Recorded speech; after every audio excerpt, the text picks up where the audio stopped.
Hello friends, how are you? Once again I welcome all of you to my English learning channel. तो friends तुम लोग कैसे हो? जरूर ठीक होगा, मैं भी ठीक हूँ. तो friends today we are going to discuss about one of the so important topics in English language which is called bias. आज हम अंग्रेजी में बहुत ही इम्पोर्टेंट एक टॉपिक के बारे में डिस्कशन करेंगे. ये टॉपिक है बायस. तो फ्रेंड, बायस क्या है? बायस ये है जो हमको बताता है सेंटेंस में किसी वाक्य में सब्जेक्ट का रोल क्या होता है. सब्जेक्ट का रोल डूअर का रोल है या रिसीवर की रोल या सफरर की रोल है. तो सब्जेक्ट सेंटेंस में अगर डायरेक्टली कुछ करता है तो ये एक प्रकार की बात है. और कभी क्या होता है, सब्जेक्ट का रोल कभी कम हो जाता है. सब्जेक्ट का जो सेंटेंस में सुप्रीमेसी एक्टिव था और क्या होता है और थोड़ा कम हो जाता है. तो यह है बायस. बायस दो प्रकार का है, एक्टिव बायस और पैसिव बायस. एक्टिव बायस क्या है? जिस सेंटेंस में सब्जेक्ट का रोल एज ए डूअर है तो यह है एक्टिव बायस, जिसमें सब्जेक्ट डायरेक्टली कुछ काम करता है. और पैसिव क्या है? एक्टिव का जो सब्जेक्ट है और जिस सेंटेंस में उसका रोल क्या होता है, कम हो जाता है. एक्टिव में जैसा था ऐसा नहीं होता है, उसका रोल उसका सुप्रीमेसी कम हो जाता है. तो ये होता है पैसिव बायस. तो फ्रेंड्स, ध्यान देकर कंप्लीट वीडियो देख लेना, तुम्हारे डाउट क्लियर हो जाएगा. तो लेट मी स्टार्ट नाउ. तो बायस दोनों प्रकार का है. The bias is divided into two types. One is called active bias and another is called passive bias.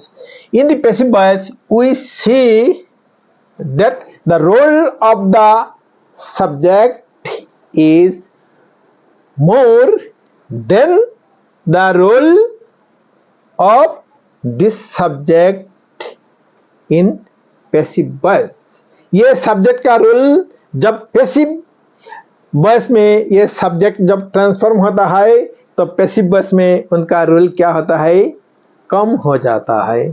तो हम अगर सेंटेंस लेकर जब डिस्कशन करेंगे तो तुम्हारे कंसेप्ट क्लियर हो जाएगा.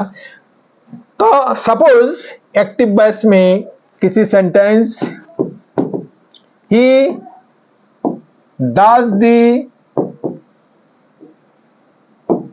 Work, he does the work, यह है एक्टिव बायस.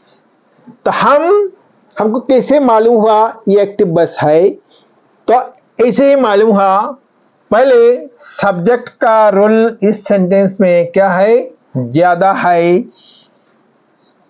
ही एक्ट्स एज डूअर. तो काम कौन करता है? ही करता है. तो he is acting as doer. He is acting as doer in the active voice. Then verb का क्या फॉर्म होता है? इस सेंटेंस में verb का ये है प्रेजेंट फॉर्म. लेकिन जब पैसिव वॉइस में वर्ब का यूज होता है हर टाइम क्या होता है, वर्ब की पास्ट पार्टिसिपल यूज होता है. तो इसलिए ये सेंटेंस क्या है, एक्टिव वॉइस का सेंटेंस है. फर्स्ट हमको वर्ब को देखना होगा. तो वर्ब का ये फॉर्म क्या है, प्रेजेंट फॉर्म है, तो इसलिए ये सेंटेंस पैसिव वॉइस का नहीं है। और पैसिव वॉइस में क्या होता है, बाय प्रीपोजिशन से सब्जेक्ट को ऐड करना पड़ता है। तो इधर इस सेंटेंस में क्या है, बाय प्रीपोजिशन नहीं है। तो यह है एक्टिव वॉइस का sentence, he does the work. तो अगर ये सेंटेंस हमको पैसिव वॉइस में ट्रांसफॉर्म करना पड़ेगा, तो हम कैसे ट्रांसफॉर्म करेगा, ये जो सब्जेक्ट है और क्या हो जाएगा, पैसिव वॉइस का ऑब्जेक्ट हो जाएगा, और इधर जो ऑब्जेक्ट है और पैसिव वॉइस का क्या हो जाएगा, सब्जेक्ट हो जाएगा। तो द वर्क, तो ये है प्रेजेंट इंडेफिनिट टेंस का सेंटेंस। तो हमको क्या करना है, helping verb, auxiliary verb, am, is, are से किसी एक का यूज करना है। तो द वर्क, उसके साथ क्या होगा, इज होगा। The work is, her time क्या होता है, वर्ब की पास्ट पार्टिसिपल यूज होता है, the work is done. Next क्या यूज होता है, बाय प्रीपोजिशन यूज होता है। बाय प्रीपोजिशन से क्या होता है, एक्टिव वॉइस का जो सब्जेक्ट उसको हमको बाय प्रीपोजिशन के बाद ऐड करना पड़ता है। तो ही से क्या होता है, एक्टिव का ही, पैसिव में क्या हो जाता है, हिम हो जाता है। The work is done by him. तो ये हो गया एक्टिव से पैसिव। तो ये सेंटेंस क्या है, पैसिव का है, हमको कैसे मालूम हुआ, तो हमको ऐसे ही मालूम हुआ, इधर क्या है, पास्ट पार्टिसिपल यूज हुआ है, और पास्ट पार्टिसिपल का पहले क्या है, हेल्पिंग वर्ब का यूज हुआ है। अगर यह सेंटेंस एक्टिव में होता तो इज के बाद क्या होता, वर्ब की प्रेजेंट पार्टिसिपल हमको यूज करना पड़ता। तो इसके बाद क्या होता, डूइंग होता। तो इधर क्या हो गया, डन हो गया। तो इसलिए ये क्या है, पैसिव वॉइस का है। और बाय प्रीपोजिशन के प्रीपोजिशन द्वारा क्या, हमको ऑब्जेक्ट को ऐड करना पड़ा, तो इसलिए यह सेंटेंस है पैसिव वॉइस का। तो ऐसे ही हमको पहले ये मालूम करना पड़ेगा कौन सा सेंटेंस कौन सा वॉइस में है। नेक्स्ट हमको एक्टिव से पैसिव में जब ट्रांसफॉर्म होता है तो हमको रूल जानना होगा। क्या रूल है, फर्स्ट रूल ये है, एक्टिव से जब पैसिव में हमको किसी सेंटेंस को ट्रांसफॉर्म करना होगा तो फर्स्ट हमको एक्टिव का जो सब्जेक्ट है इसको पैसिव में क्या है, इसको ऑब्जेक्ट बनाना होगा, और एक्टिव का जो ऑब्जेक्ट है उसको पैसिव का सब्जेक्ट बनाना होगा। तो दीवार का ऑब्जेक्ट था, इधर क्या सब्जेक्ट बना लिया। ही इधर में क्या है, सब्जेक्ट है, इधर क्या हो गया, ऑब्जेक्ट हो गया। तो ये फर्स्ट क्या है, रूल है कि एक्टिव का पैसिव क्या होता है, एक्टिव में जो सब्जेक्ट है और पैसिव में ऑब्जेक्ट होता है, और एक्टिव में जो ऑब्जेक्ट था और पैसिव में सब्जेक्ट होता है। फर्स्ट ये है। सेकंड जो रूल है ये है, एक्टिव से जब पैसिव में ट्रांसफॉर्म करना पड़ता है तो बाय प्रीपोजिशन से क्या होता है, एक्टिव का सब्जेक्ट को हमको ऐड करना पड़ता है। तो बाय से हम क्या है, ही से हिम बनाकर ऐड किया है। तो नेक्स्ट जो रूल है, तो ये रूल है, एक्टिव का जो सब्जेक्ट है, ये सब्जेक्ट अगर प्रोनाउन है तो हर टाइम क्या होता है, एक्टिव से पैसिव में जब बाय प्रीपोजिशन से ऐड होता है तो उनका क्या होता है, फॉर्म का चेंज हो जाता है। सपोज एक्टिव का सब्जेक्ट आई है तो पैसिव में आई से क्या होगा, मी होगा। After by preposition we have to write मी।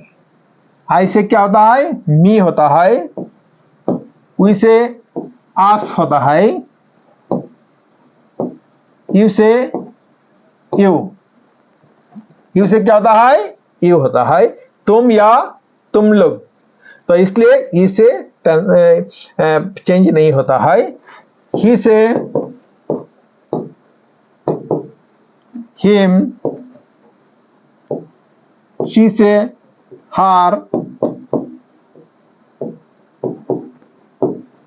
दे से देम, इट से इट। तो यह है rule.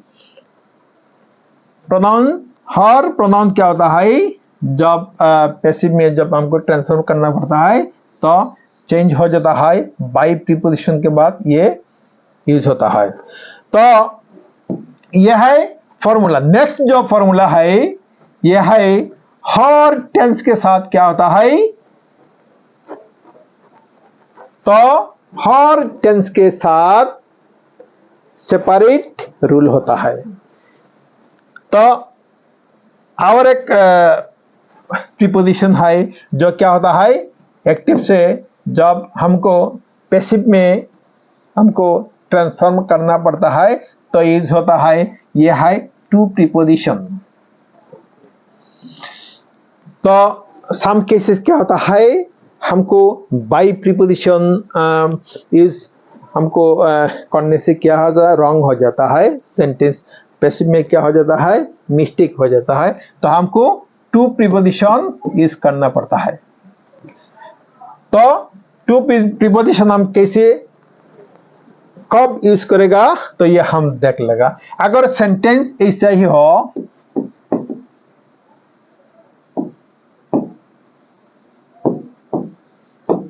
he knows me,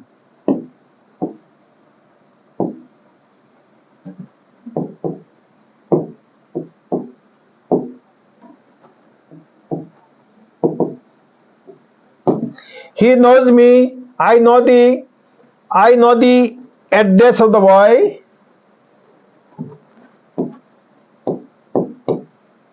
I know the address of the boy।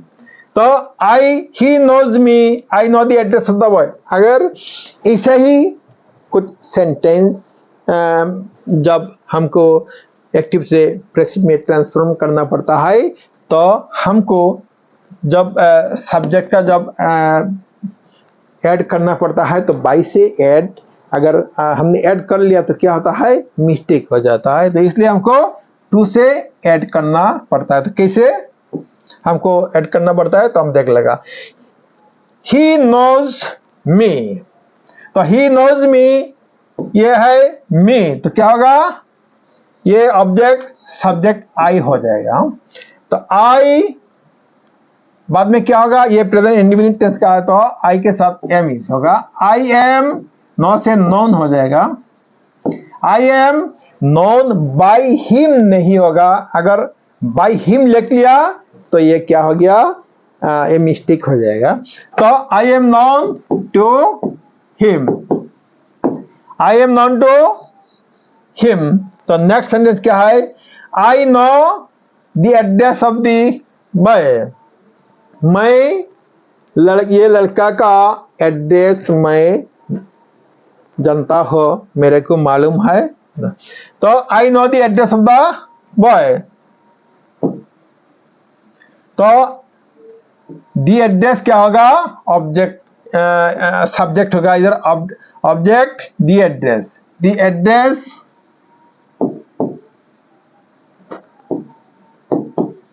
Of the boy is known to me, the address of the boy is known to me, the address of the boy is known by me नहीं होगा। तो ऐसा ही कुछ case में क्या होता है, by is नहीं होता है, to यूज होता है। तो नेक्स्ट जो रूल है तो ये रूल है हर टेंस के साथ क्या होता है, सेपरेट रूल होता है। जब हम एक्टिव से पैसिव में ट्रांसफॉर्म करेगा तो हर टेंस के साथ क्या होगा, सेपरेट रूल होगा। तो फ्रेंड, इसलिए we have to learn tense, हमको टेंस जानना होगा। अगर किसी का टेंस का नॉलेज नहीं है तो उनके लिए एक्टिव से पैसिव या पैसिव से एक्टिव में ट्रांसफॉर्म करना मुश्किल हो जाएगा। He will not be able to transform the sentences from active to passive और passive to active. He will not be able to transform the sentences. तो उनके लिए बिल्कुल मुमकिन नहीं होगा ट्रांसफॉर्म करना।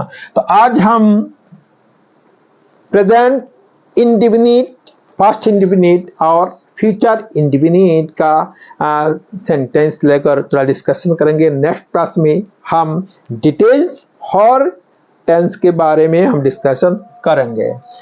तो ही डज दी वर्क, यह है प्रेजेंट इंडेफिनिट टेंस का sentence. He does the work.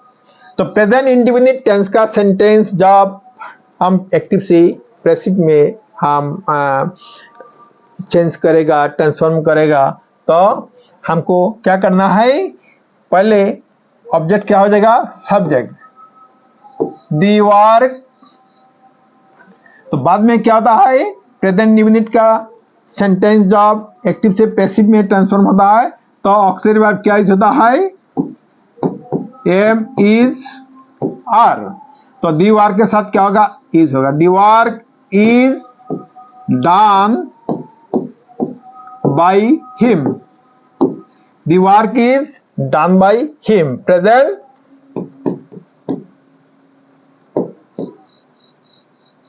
indefinite tense. The work, he does the work, the work is done by him. Next, past indefinite.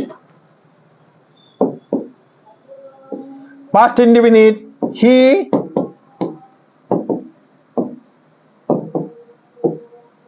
did the work.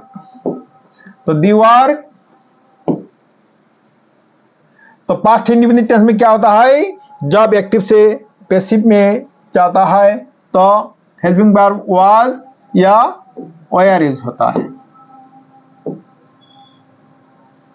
तो the work, work के साथ was होगा। The work was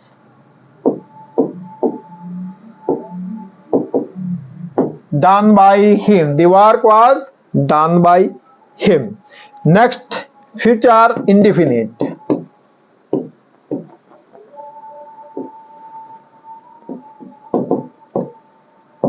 He will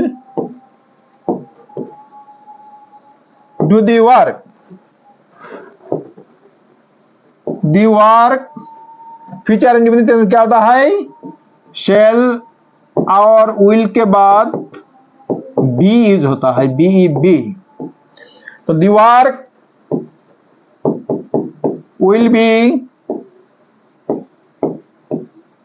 done by him. The work will be done by him. तो friends, हम लोगों ने देख लिया कैसे प्रेजेंट इंडेफिनिट, पास्ट इंडेफिनिट और फ्यूचर इंडेफिनिट का सेंटेंस हम कैसे एक्टिव से पैसिव में हम ट्रांसफॉर्म कर सकता है। तो नेक्स्ट क्लास में we will discuss about all the tenses और टेंस का सेंटेंस कैसे हम एक्टिव से पैसिव में हम ट्रांसफॉर्म कर सकता है। तो नेक्स्ट क्लास में हम डिस्कशन करेंगे। तो फ्रेंड्स, तुम लोगों ने ध्यान देकर कंप्लीट वीडियो देख लेना। It will develop your English knowledge, it will help you to learn English in a perfect way. अगर एक्टिव वॉइस या पैसिव वॉइस तुम नहीं जान लिया तो अंग्रेजी में तुम्हारा बहुत ही प्रॉब्लम हो जाएगा। तो फ्रेंड्स, तुम लोगों में से जो नया आया है मेरे चैनल को सब्सक्राइब कर लेना। वीडियो अच्छा लगा तो लाइक कर लेना, तुम्हारे फ्रेंड्स के साथ शेयर कर लेना। तो आज के लिए इतना ही। Thank you so much.